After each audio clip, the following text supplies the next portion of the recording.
Hello दोस्तों, कैसे हो आप लोग। उम्मीद करता हूँ बहुत ही अच्छे होंगे। तो दोस्तों, आज का ये वीडियो मैं आपको एक कहानी सुनाने वाला हूँ। अगर कभी आप ज़िंदगी में कोई बहुत ही बुरा दौर देख रहे हैं, ये वीडियो उन्हीं लोगों के लिए है। मैं उम्मीद करता हूँ इस कहानी को सुनने के बाद आप कहीं ना कहीं आपको हिम्मत मिलेगी, आप एक उम्मीद जारी रखेंगे कि एक बार और कोशिश करके देख लेता हूँ। तो बड़ी इंटरेस्टिंग कहानी होने जा रही है ये। तो ये कहानी एक ऐसे शख्स की कहानी है कि जब वो 7 या 8 साल का वो बच्चा था, तो 8 साल के बच्चे के साथ एक शिव के मंदिर में आर्मी के जवान ने सेक्सुअल, मतलब आप कह लीजिए कि यौन हिंसा का वो शिकार हुआ। ज़िंदगी आगे बढ़ती है, तो मुझे लगता है कि जब 8 साल की 7 या 8 साल की उम्र में किसी को भी इतनी बेबसी का सामना करना पड़ेगा कि जिन मंदिरों में हम भगवान ढूंढते हैं, वहाँ भगवान सामने बैठा हुआ उस बच्चे को अगर बचाने नहीं आएगा, तो मुझे लग रहा है जनरल उस बच्चे के मन में, क्योंकि ये ज़िंदगी में जितनी भी आपने टाइम बिताना होता है, ये टोटली डिपेंड करेगा। कोई किताब आपको कभी नहीं सिखाएगी, कोई किताब आपको ये कभी नहीं सिखाएगी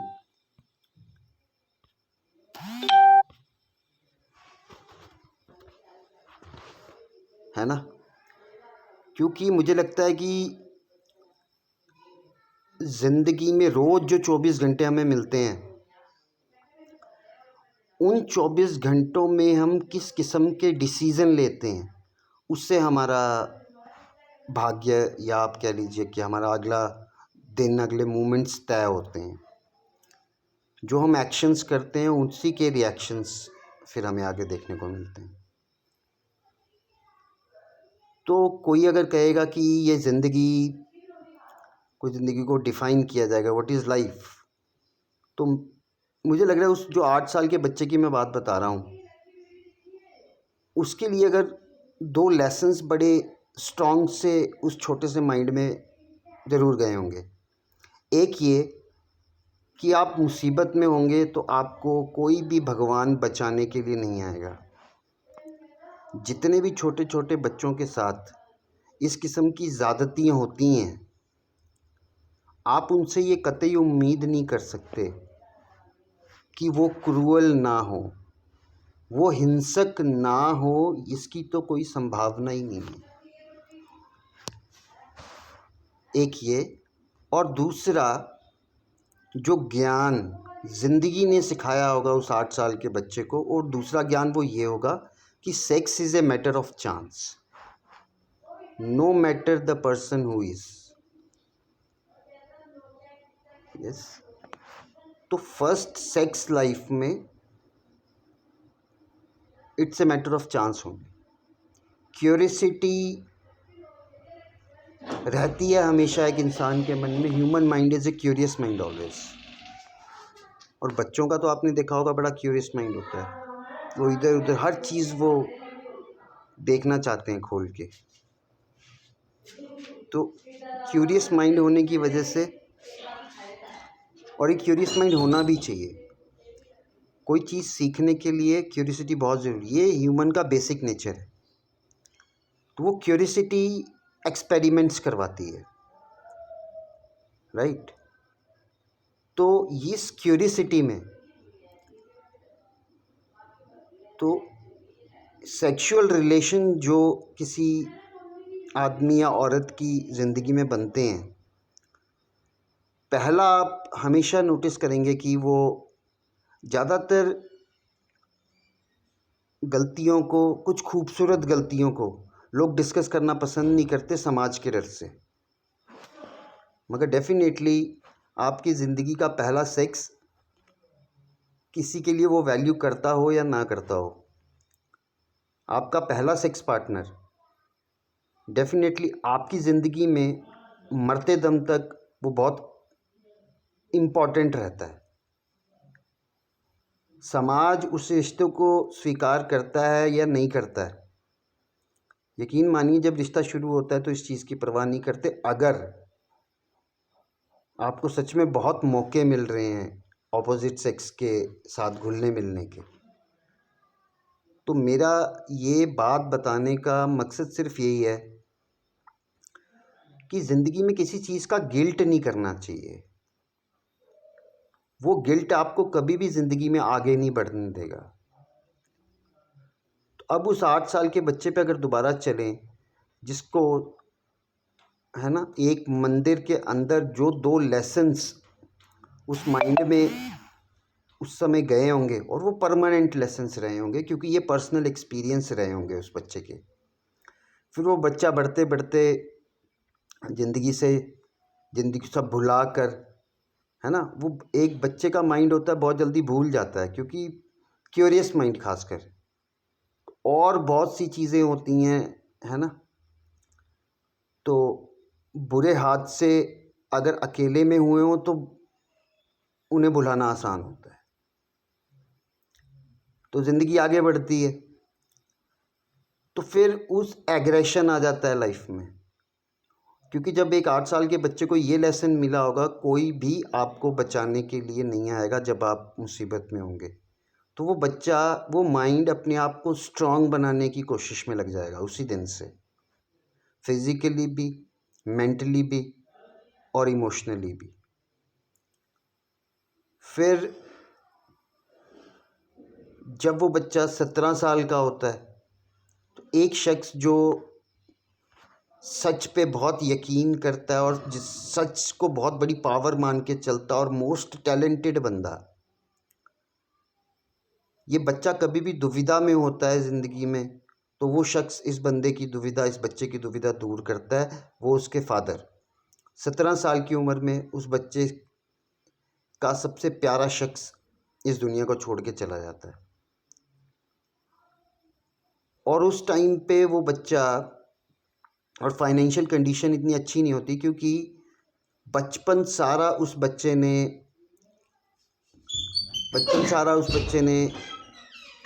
अपने उस फादर को शराब के नशे में धुत, कई बार 2-2 3-3 दिन घर ही नहीं आते थे, पड़ोसी ढूंढने जाते थे और फिर उठा के लाते थे जहाँ देसी शराब मिलती है वहाँ पे। वो बंदा भी बहुत सच्चा था, राइट। एक बार दुखी होके उस बच्चे की माँ ने, 2 भाई थे वो लोग, उन पे मिट्टी का तेल डाल दिया आग लगाने के लिए। इतना, जो शराब की वजह से घरों में कलेश होते हैं, उन कलेश से दुखी होके वो 2 छोटे बच्चे, उन पे मिट्टी का तेल और ख़ुद पे मिट्टी का तेल, मगर उस शराबी बंदे ने माचिस हाथ में नहीं आने दी। तो इस किस्म के हालात देखने के बाद माइंडसेट कैसा होता है उस बच्चे का ये। फिर सरकारी नौकरी में शराबी बंदा कुछ ज़्यादा जोड़ नहीं पाता, डेथ से 3-4 या 5 साल पहले वो बंदा शराब छोड़ देता है, बट कोई इतनी ज़्यादा सेविंग्स होती नहीं है। तो उसके बाद फिर एक, जब पता हो फाइनेंशियल बैकअप नहीं है, ड्रीमर आप हो, बड़े बड़े लेसन्स आपको बचपन में ही मिल चुके हैं, बट है ना, शौक़ बहुत ज़्यादा हो, तो उस स्थिति में 10th के बाद कुछ भी रटना नहीं चाहता वो बच्चा हर चीज़ को समझ के आगे बढ़ना चाहता है। इसी को देखते हुए मैथमेटिक्स से पिंड छुड़ाने के लिए 11th में कॉमर्स रख लेता है वो बच्चा, कि चल यार मैथ में फॉर्मूले रटने पड़ते हैं, छोड़ो इसको। कोई ऐसा हो, वहाँ जब उसे कॉमर्स का पता लगता है यार ABC भी 11th क्लास से ही शुरू हो रही है, तो उसको एक होप दिखती है, उसको एक चांस दिखता है। क्योंकि बचपन तो ऐसा इतनी बुरे स्थितियों से निकलते हुए बहुत बार डिस्ट्रैक्ट हुआ होगा। अब जाके 11th क्लास में जब उस बच्चे को ये मौका मिला, देखने को मिला यार यहाँ तो बिल्कुल नहीं आती फिज़िक्स, कोई बात नहीं, नहीं आती केमिस्ट्री, कोई बात नहीं, नहीं मैथमेटिक्स आता, कोई बात नहीं। 11th क्लास में इकोनॉमिक्स, फाउंडेशन ऑफ बिजनेस और the beautiful language accounting language, ये तीन उसको जब सब्जेक्ट देखने को मिलते हैं तो उसे एक होप दिखती है, जिसके पीछे फाइनेंशियल बैकअप ना हो, जिसे पता सपने बहुत बड़े बड़े हों बट पीछे पैसा ना हो। फिर वो जो एनर्जी होती है और उस समय एक चांस मिले कि यार अभी 11th में तीनों सब्जेक्ट बिल्कुल ABC 11th से ही शुरू हो रही है, अभी से इनके पीछे पड़ जाओ। ये एक रास्ता उस बच्चे को दिखता है कि नहीं यार, अगर इन पे मेरी कमांड हो जाए तो इनके साथ आगे बढ़ा जा सकता है। तो 11th में कॉमर्स रखना एज ए टीचर 25 साल से ज़्यादा हो गए मुझे अकाउंटेंसी पढ़ाते, तो ये एक रीबर्थ इन एजुकेशन माना जाता है कॉमर्स। 11th में 10th में आपके 33% से आप पास हुए हैं और कंडीशंस मेरे जैसी अगर हैं, आपकी कुछ हालात वैसे हैं, तो कॉमर्स अगर आप पढ़ाई में फ्यूचर देखते हैं, अगर आप ये इस चीज़ पे बिलीव करते हैं कि नॉलेज इज़ पावर, है ना, क्योंकि पैसे से पैसा बनता है। बिज़नेस करने के लिए अगर आपके पास पैसा नहीं है तो बिज़नेस को समझने के लिए एजुकेशन की ज़रूरत पड़ती है ना। तो अगर आप एजुकेशन को एक होप की तरह लेते हैं, नहीं, अगर किसी चीज़ के बारे में अच्छे तरीके से सीखा जाए तो अपनी खुद की मार्केट बनाई जा सकती है। तो 11th में कॉमर्स एक रीबर्थ इन एजुकेशन माना जाता है। तो 11th के बाद ये हो जाता है फिर 12th में, तो रख दे तो 12th में, है ना, तो 12th में एग्ज़ाम से 4 महीने पहले उस बच्चे के फादर एक्सपायर हो जाते हैं। द मोस्ट कनेक्टेड बंदा जो बंदा उस बंदे की लाइफ में था, तो स्थितियाँ और विकट हो जाती हैं।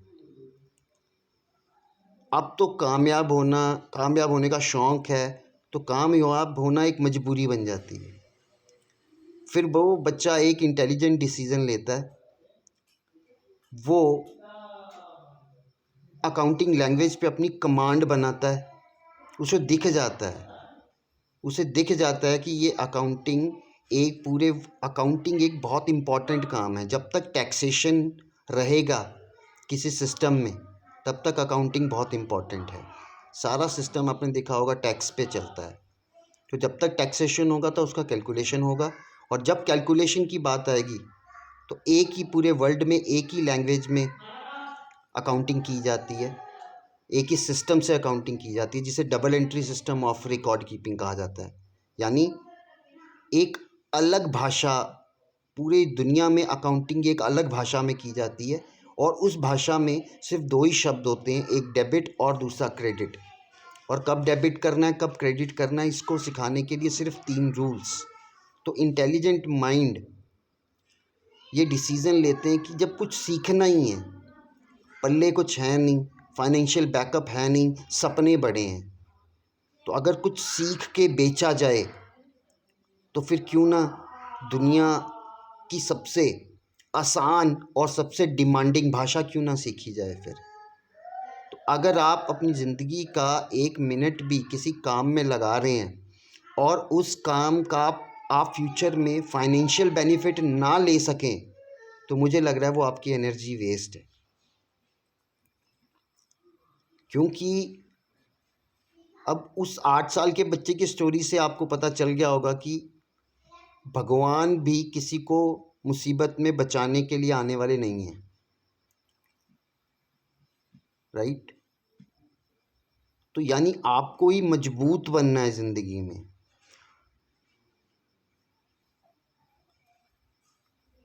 This is the most powerful weapon a human can have, आपका माइंड, आपका ब्रेन।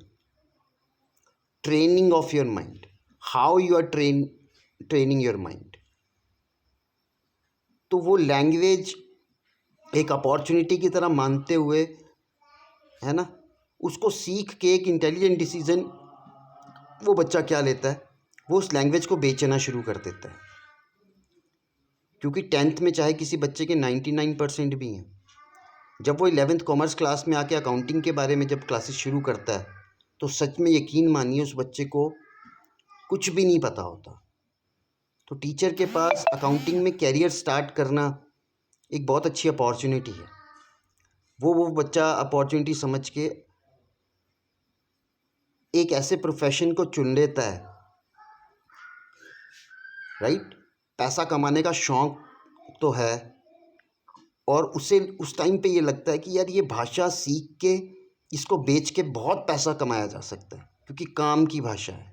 आज आप देखेंगे कि your account has been debited, your account has been credited, इन शब्दों का इस्तेमाल तो लगभग हर बंदा कर रहा है जो स्मार्टफोन चला रहा है।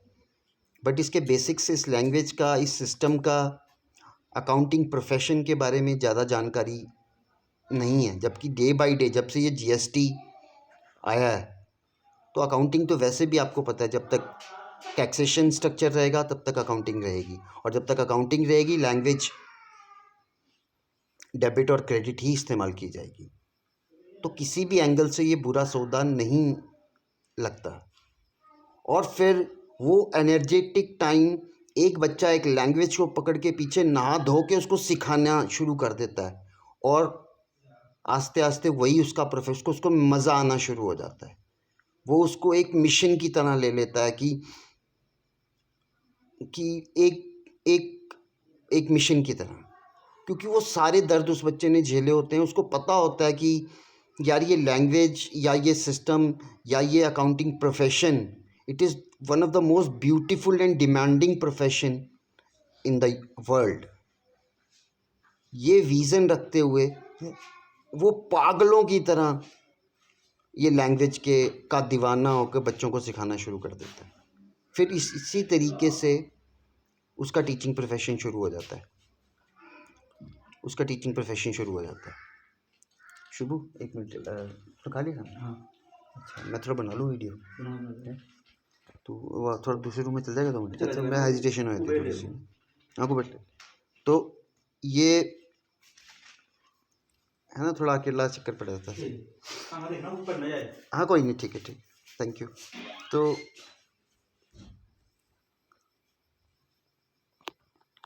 तो मैं उम्मीद करता हूँ आप ये समझने की कोशिश कर रहे हैं। अब हो क्या रहा है, एक मार्केट बनाई जाती है आज से 8 साल पहले, मेहनत का, लगन का फल मिलता है, एक बहुत अच्छा स्कूल, मतलब टीचिंग कैरियर स्टार्ट हो जाता है। वो सभी गलतियां होती हैं जो उस उम्र में एक नॉर्मल इंसान करता है, और वो इंसान जो बचपन में ही बहुत बुरी तरीके से जो क्रश हुआ हो, फिर वो अपनी मेहनत का कमाया हुआ पैसा वो बहुत दीवानगी से खर्च भी करता है उसे, और अपने पे नहीं, हर उस शख्स पे जिसको वो खुशी देना चाहता है। एक मार्केट बनाता है दिन रात मेहनत करके, है ना, किस तरीके से एक बच्चे से 110 बच्चे पहुंच जाते हैं 15-16 सालों में। उस बच्चे को छुपाना नहीं आता। जब वो टीचिंग प्रोफेशन, कोई भी प्रोफेशन जब कोई बंदा अडॉप्ट करता है, तो जब तक आप उस प्रोफेशन से जुड़ी क्वालिटीज़ अपने अंदर नहीं लेके आते, आप वो प्रोफेशन अच्छे तरीके से कर ही नहीं सकते। और 11 साल लगातार टॉपर निकालना अकाउंटेंसी के अंदर, यकीन मानिए ये करने के लिए झूठ तो झूठ का कहीं जगह नहीं है। तो यहाँ रिश्ते बनते हैं बच्चों के साथ। किसी से आप एक बच्चा 11th में आके 11th में वो बदमाशियाँ कर रहा है, पढ़ाई में ध्यान ही नहीं है, लड़ाई झगड़ों में पड़ा है, और 12th में आके वो किसी स्कूल का टॉपर निकल जाता है अकाउंटेंसी में। तो ये मैजिक्स होते हैं जो वही बंदा कर सकता है जो उस काम को जी जान से, लगन से, मोहब्बत करता हो। और मुझे अकाउंटिंग लैंग्वेज से बहुत मोहब्बत है, क्योंकि मैं इसको एक टूल की तरह देखता हूँ कि यार ज़िंदगी बदल सकती है। मैंने 3 बार रॉयल इनफील्ड लेके बेचा। पहला रॉयल इनफील्ड मेरी अपनी मेहनत का था, सोचते थे, कोई बैकअप नहीं था, सब कुछ। ये वो एनर्जेटिक टाइम जो था, उस समय फोकस बन गया टीचिंग प्रोफेशन पे। और टीचिंग मतलब अब सोचो किसी ने 16, 17, 18 साल से लेकर 40 साल तक एक ही काम किया और पूरी लगन से किया हो। मेरे 18 से ज़्यादा, more than 18 CAs are there जो मेरे स्टूडेंट रहे हैं, वर्किंग CAs। मैंने खुद चार्टर्ड अकाउंटेंसी का कभी एग्ज़ाम नहीं दिया, पर मेरे 18 बच्चे ऐसे होंगे कम से कम जो CA exam, final exam clear करके कुछ तो प्रैक्टिस भी कर रहे होंगे, स्टार्ट कर चुके होंगे बहुत मैक्सिमम। अभी हमारा एक बच्चा था राहुल शर्मल, कोई 2-3 हफ्ते पहले ही उसका CA एग्ज़ाम क्लियर हुआ। तो इतनी बड़ी लीगेसी होने के बाद ये प्रोफेशन छोड़ा नहीं जा सकता। अब प्रॉब्लम ये आ जाती है कि जब लाइफ सबसे गोल्डन टाइम पे, स्मूथ टाइम पे चल रही होती है, मेहनत से एक मुकाम हासिल करके अपनी पसंद की वो देवी जैसी लेडी थी, है ना, वो ज़िंदगी में आई और ज़िंदगी ने और ग्रोथ हुई, सब कुछ, एक बेटा दिया भगवान ने, सब कुछ बहुत ब्यूटीफुल। सारी गलतियां जितनी टीचिंग प्रोफेशन में एक एज के हिसाब से जो गलतियां हो सकती थी, सारी मिस्टेक्स करने के बाद जब ज़िंदगी का गोल्डन टाइम आता है कि एक ठहराव ज़िंदगी में आता है, क्लैरिटी ज़िंदगी में आती है कि नहीं यार अब फैमिली मैन बनना है। तो जब बंदा फैमिली मैन बनने के बिल्कुल करीब, नज़दीक होता है, उस टाइम पे 1 मिनट का टाइम नहीं है। हाँ, वो सब हो रहा है जो नॉर्मल लाइफ में होता है, पैसा आता है, बंदा शराब भी पीता है, बंदा सब कुछ करता है, और उसका नेचर है जो करना है दबा के करना है, जो ठान लिया वो करना है। शायद इसी एटीट्यूड से टॉपर निकलते हैं। तो उसके बाद वो प्रोफेशन छोड़ा नहीं जा सकता। अब प्रॉब्लम कहाँ आ जाती है, जब बंदा इतनी मेहनत कर रहा है, 9 से 10 बजे अपनी आखिरी क्लास ख़त्म करके घर आ रहा है, तो वहाँ DSP अपने पावर की ईगो में उस टीचर को, जिसने आज तक कभी किसी की लाइफ में इंटरफेरेंस ना किया हो, जो प्यार बांटना ही जिसका काम हो, जिसने प्यार ही बांटा हो, एक DSP अपने, और DSP करप्ट हो, शराबी हो। शराबी तो चलो कोई हम कहते नहीं, नशा करके भी अगर बंदा अपना बिहेवियर ठीक रखता है तो नशा करके लोग खुशियाँ भी बांटते हैं। वो अपनी ईगो के चक्कर में उस टीचर को, जिसको किसने पूरे शहर में ओए करके ना बोला हो, इतनी इज्जत हो शहर में, बच्चे उसकी कसम ना खाते हो क्योंकि वो क्वालिटी प्रोवाइड कर रहा हो और किसी की लाइफ में इंटरफेरेंस ना कर रहा हो, वहाँ एक पुलिस का DSP अपनी वर्दी की धौंस में, कोई 8वीं पढ़ा कांस्टेबल, कोई 10वीं पढ़ा कांस्टेबल, 8-10 उन कांस्टेबल के सामने एक ग्रेजुएटेड उसके बड़े भाई को, जो राम से भी ऊपर है, आज हर कंडीशन में वो बंदा मुझे संभालने की हिम्मत रख रहा है, उस बंदे को ये बोल दे कि ये सड़क में जो रेत बजरी पड़ी है ये तेरी गांड में डाल के मैं धक्का लगा दूंगा, तो मुझे लग रहा है अगर मेरे पास गन होती, मैंने उस समय शूट कर दिया होता, तो शायद मेरी लाइफ कुछ और होती। मगर मेरी मजबूरी ये थी कि मैं टीचिंग प्रोफेशन में था। हमने यही सीखा था, कोई एक थप्पड़ मारता है तो आप उसको एक थप्पड़ मारो, अगर आप दो थप्पड़ मारते हो तो आप क्रिमिनल हो। हमने बैलेंस शीट पढ़ाई है पूरी ज़िंदगी। हम इसी बैलेंस शीट के चक्कर में हमारा दिमाग चलता ही इस तरीके से है। इम्बैलेंस हम कहीं होने ही नहीं देना चाहते।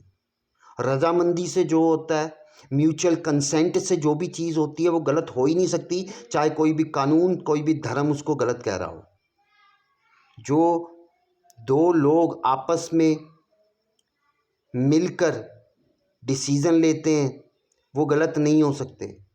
जो एक दूसरे की रजामंदी के साथ काम हो रहा है वो गलत हो ही नहीं सकता, चाहे धर्म कोई कुछ भी कहता हो। और अगर आप किसी को देख रहे हैं और वो आपको इग्नोर मार रहा है पर आप उसको दोबारा देख के इरिटेट कर रहे हैं, तो ये भी एक इंटरफेरेंस है। आप यकीन मानिए, ये पूरी लाइफ में इतना मुझे लग रहा है ये बच्चे ने काफ़ी कुछ सीख लिया होगा ज़िंदगी में। तो इस बच्चे का एक्सपीरियंस ये कहता है कि अगर आप किसी को देखते हैं और वो आपका देखना उसको पसंद नहीं है, तो मुझे लगता है आपको हक नहीं है कि आप दूसरी बार उसे देखें। यहाँ तो लोग रेप तक जिस जगह पे हो जाएं, तो समझने की ज़रूरत है। अच्छा, उसके बाद फिर क्या होता है? अब छोटे भाई का खून उबलता है, टीचिंग प्रोफेशन उसका है, इज्जत, सेल्फ रिस्पेक्ट से बड़ी उसके लिए कोई बात ही नहीं है। वो रिएक्ट नहीं करेगा। शुक्र है उसने गन के साथ रिएक्ट नहीं किया, क्योंकि वो टीचर था। उसने अगले दिन बाय चांस मिल गया वो डीएसपी, उसको एक मौका दिया कि सॉरी बोल दे बड़े भाई को जाके, जो रात को नॉनसेंस की थी। उसके बाद वो फिर अपनी वर्दी की धौंस दिखाता हुआ एसएचओ को बुला लेता है, और फिर ये लोग, और फिर वो टीचर जब हद हो जाती है तो उसको इज्जत का मतलब समझाने के लिए, जहाँ पे उसको लोग सल्यूट करते थे वहाँ पे दो चार थप्पड़ मार देता है, सिर्फ इतनी सी बात समझाने के लिए कि हर पुलिस का मतलब गुंडागर्दी नहीं है भाई। तुम लोगों को कुछ भी मिलता है वो गुंडागर्दी ख़त्म करने के लिए मिलता है। और मुझे नहीं पता, ये मेरे बारे में आप पूछेंगे तो अपने शहर में काफ़ी बदमाशी या गुंडागर्दी जो लोग करते थे, हम लड़े हैं उनसे, मैं लड़ा हूँ उनसे। कभी गुंडागर्दी के आगे झुके नहीं, ना आप खुद के साथ होने दी, ना अपने मोहल्ले में होने दी, ना अपने शहर में होने दी। जब तक शहर में थे लड़ते थे गुंडागर्दी के लिए, क्योंकि बेसिक नेचर ऐसा है। हम आर्मी को बॉर्डर पे मिट्टी के लिए जाने देखते हुए बड़े हुए हैं। ये ममून कैंट भास्कर लाइन नंबर 2 में हमारा बचपन बीता है। हम आर्मी की पेन को जानते हैं, वो मिट्टी के लिए अपनी जानें दे देते हैं। तो हमारी ट्रेनिंग कुछ उस हिसाब से हुई है। तो लड़ना शौक़ नहीं है, पर पीठ दिखा के भागना ये भी नहीं सिखाया घर वालों ने। तो अपनी इज्जत के लिए जो नहीं लड़ता वो किसी के लिए नहीं लड़ सकता, चाहे चौक पे जितने मर्जी वो देश बचाने की, देशभक्त बनने की कोशिश कर रहा हो। जो अपनी सेल्फ रिस्पेक्ट के लिए नहीं, अपने परिवार के लिए नहीं लड़ सकता, तो मान लीजिए कि वो आपको पागल बना रहे हैं धर्म के नाम पे, देशभक्ति के नाम पे। तो आपको ये अब थोड़ा बताना चाहूँगा आगे स्टोरी।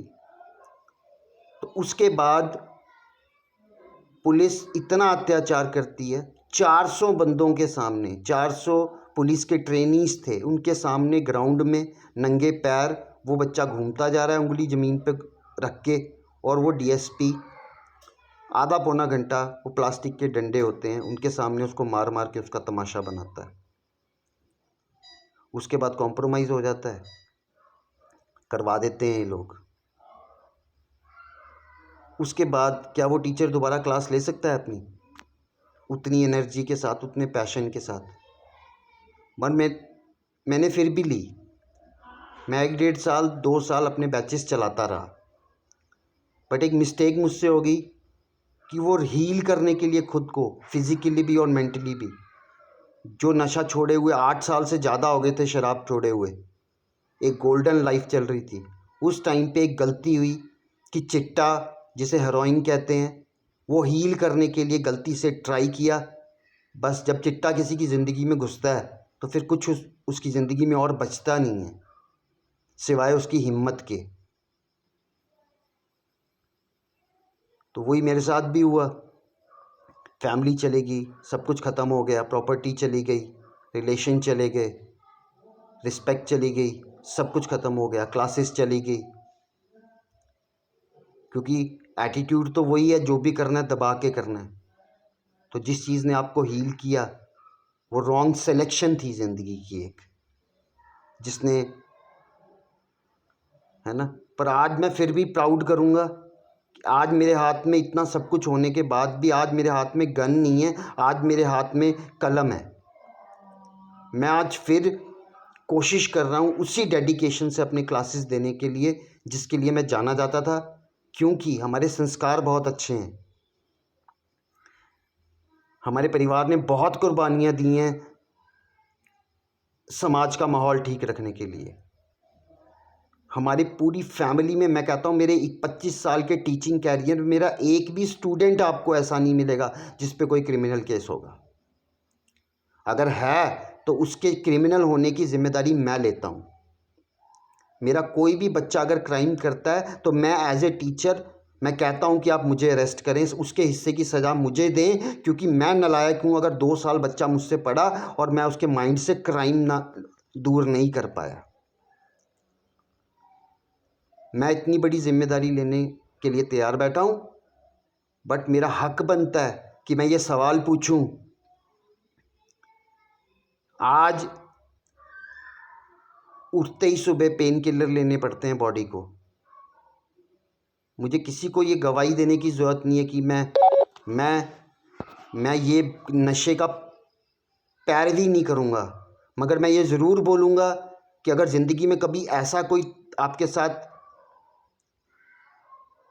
खतरनाक सा कुछ हो जाए तो जान देने, सुसाइड करने से अच्छा है आप किसी नशे का सहारा ले सकते हैं, क्योंकि आप हैं तो सब कुछ है। नशों में मैं आपको सजेस्ट करूंगा कि ज़िंदगी में ऐसी कभी कोई स्थिति बन जाती है, बहुत सी चीज़ें बन जाती हैं, गर्लफ्रेंड ने छोड़ दिया, बहुत सी चीज़ें, ये एजेस में आप अपने पेरेंट्स से भी बात करते हुए झिझकते हैं। उस टाइम पे आप डाइवर्ट करने के लिए, सब कुछ एक अलग दुनिया में जाने के लिए आप नशे का सहारा ले सकते हैं। बहुत ज़्यादा चांसेस हैं, दुनिया कर रही है। हमारा एज ए टीचर बनता है कि हम कुछ छुपा के ना करें, क्योंकि मेरा प्रोफेशन टीचिंग है भाई। मुझे प्राउड मैं नहीं कर रहा हूँ कि मैं नशेड़ी हूँ या नशे के बिना मैं चल भी नहीं सकता हूँ। मुझे इस चीज़ का प्राउड नहीं है। मैं इसको एक मिस्टेक मानता हूँ कि मैं इमोशनली वीक था, कि मैंने एंटरटेनमेंट के लिए नशा शुरू किया, और चिट्टा ये मैंने इमोशनली वीक होने की वजह से मेरी ज़िंदगी में आया। जब तक आपको जोश, तो मैं प्रमोट नहीं कर रहा हूँ किसी नशे को, एक सजेशन दे रहा हूँ कि जब ज़िंदगी में नशा करना आपकी मजबूरी बन जाए, कभी आत्महत्या करने का मन करे तो कोई आप ले सकते हैं चीज़, बट मैं उसमें आपको सजेस्ट करूँगा कि कोई नेचुरल नशा होगा। जैसे पंजाब में आजकल डिमांड है, चिट्टा बंद कराओ यार। वो अफीम के लिए डिमांड कर रहे हैं, कोई गलत बात नहीं है। भांग के लिए डिमांड कर रहे हैं, कोई गलत बात नहीं है। राइट, लोग इन्जॉयमेंट के लिए करते हैं। शराब बेचने के लिए इंडियन कल्चर में भांग तो आज भी देखा होगा आपने, शिवरात्रि में कोई नहीं रोकता, कोई पुलिस नहीं रोकती। ये तो शराब के बिज़नेस को बढ़ाने के लिए या सिंथेटिक ड्रग्स के बिज़नेस को बढ़ाने के लिए इन नेचुरल जो चीज़ें थी, ये हील करते हैं, ये आपको इमोशनली हील करती हैं चीज़ें। कभी कभी जब आत्महत्या, हर बच्चा, ये ज़िंदगी सीखते सीखते सीखने को मिलती है। हर बच्चा इमोशनली इतना स्ट्रांग नहीं होता कि उसके साथ डिच हो जाए या उसके साथ कुछ गलत हो जाए और वो हील करने के लिए इतना अपने आप को, खुद को, दुनिया को ज्ञान बांटना बहुत आसान होता है, अपने आप को ज्ञान देना बहुत मुश्किल होता है। मैं किसी देश की जिम्मेदारी नहीं लेता कि मैं देश बचाऊंगा, पर मैं आपसे एक वादा करता हूँ, मुझे आज प्राउड है खुद पे कि मैं आज भी टीचिंग ही कर रहा हूँ। आज मेरे हाथ में गन नहीं है, आज मेरे हाथ में चाकू नहीं है, आज मेरे मन में बदला लेने की भावना भी नहीं है। मैं फिर दोबारा ज़िंदगी में दोबारा ग्रो करना चाहता हूँ। मैं साबित करना चाहता हूँ कि I am the best teacher in the universe. मैं उतना ही अकाउंटेंसी को प्यार करता हूँ जितना मैं पहले करता था। तो मेरी आपसे ही सबसे ये रिक्वेस्ट है कि अभी सब कुछ भुला के, कोई मेरे बारे में कुछ कह रहा है, मैंने इसीलिए पूरी स्टोरी आपके सामने लेके आया हूँ ताकि आप समझ सकें कि जो भी 25 साल के एक्सपीरियंस के बाद मैं आंखें बंद करके भी अकाउंटेंसी के बारे में जो बात बोलूँगा उसमें 1% की भी गलती नहीं निकाल सकते आप लोग, कोई भी नहीं। तो पूरा ट्रस्ट करके, पूरा विश्वास करके, जितनी भी वीडियोस नितिन्स क्लासेस पे अपलोड हो रही हैं वो सारी वीडियोस आप ज़रूर देखें, ज़्यादा से ज़्यादा बच्चों को शेयर करें। परमात्मा की कसम, ना मेरी नीयत में खोट है। मैं आज भी जाने से पहले, अगर ये मेरा आखिरी, मैंने आपको पहले भी बोला है कि मैं हर दिन, क्योंकि अब ये नशा मेरी मजबूरी बन चुका है, पर मैं चाहता हूँ जो सरस्वती माता ने मेरे पे इतनी कृपा की है, जो भोलेनाथ की मेरे पे इतनी कृपा है, ये बातें बाद में समझ आती हैं कि there is some super natural power, god is and ये एक इमेजिनरी चीज़ है और Shiva is the most beautiful imagination. तो किसी को आप अपना आइडल मानते हैं तो उसके गुण अपने अंदर अडॉप्ट अगर आप करने की कोशिश कर रहे हैं तो उसको आइडल मानने का फ़ायदा है। अगर आप शिवा के डिवोटी हैं तो आपको अपना जीने का तरीका भी वैसा रखना पड़ेगा। आपको सत्य के साथ खड़ा होके लड़ना पड़ेगा। ऐसे ही ओम नमः शिवाय करने का कोई फ़ायदा नहीं है, कोई फ़ायदा नहीं मिलने वाला। अगर आप किसी को मुसीबत में देख के उसके साथ खड़े नहीं हो सकते, अन्याय का विरोध नहीं कर सकते, अन्याय के खिलाफ लड़ नहीं सकते, तो यकीन माने आप किसी भी धर्म को मानते हैं, आप पखंड कर रहे हैं।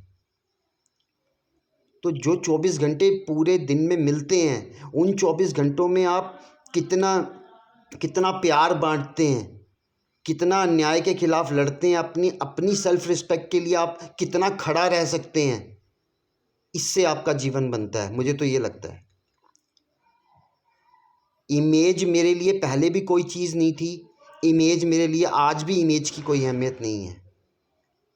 कोरोना के बाद बहुत लोगों के ये भ्रम टूटे होंगे कि इमेज नहीं, करेक्टर मैटर्स।